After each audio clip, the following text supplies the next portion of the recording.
Malaysia krisis air yang menyebabkan warga panik akan kekurangan air minum hingga mereka berbondong-bondong serbu supermarket untuk memborong air. Sebagaimana postingan warganet asal negara jiran itu yang memperlihatkan keramaian di supermarket oleh warga yang memborong air kemasan hingga beredar di media sosial pada Selasa 16 Mei 2023. Krisis air yang melanda Malaysia membuat 3 negara bagian terkena dampak besar yaitu Penang, Kedah, dan Selangor.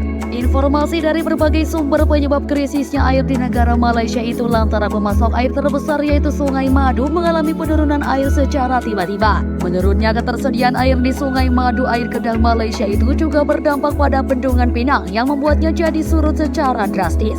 Hal itulah yang membuat perusahaan distribusi air minum terpaksa menghentikan produksinya sampai kondisi air Sungai Madu kembali normal. Penurunan ketersediaan air di Sungai Madu itu tidak semata-mata menghilang, melainkan karena gerbang bendungan terbuka dengan sendirinya. Kejadian itu menyebabkan terbuangnya air Sungai Madu ke laut lepas dengan jumlah yang banyak hingga tidak terkendali. Sebenarnya gerbang bendungan itu sudah tersistem otomatis agar air yang mengalir tidak berlebihan. Namun karena salah satu gerbang tidak berfungsi dengan baik sehingga air keluar dalam jumlah besar. Kejadian itu membuat Menteri Cokonyo mengeluarkan himbauan kepada masyarakat untuk menghemat penggunaan air. Bahkan Menteri Cokonyo juga mengatakan bahwa pertahanan air untuk penduduk sekitar hanya akan tercukupi selama 120 hari.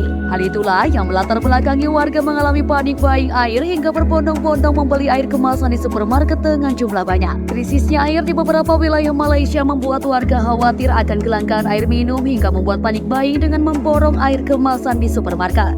Momen panik buying itu tersebar di media sosial Elpinas Effendi 76. Warganet asal jiran itu memperlihatkan warga yang menyerbu supermarket Southwest Penang Island District. Puluhan warga itu memenuhi supermarket untuk memborong air hingga setiap orang membawa 1 troli yang penuh air kemasan. Aksi itu membuat rak persediaan air kemasan di sana tampak kosong. Krisis air di Malaysia membuat warga menyerbu supermarket untuk memborong air minum itu tersebar sampai Indonesia hingga membuat warganet ikut waspada dengan keadaan tersebut.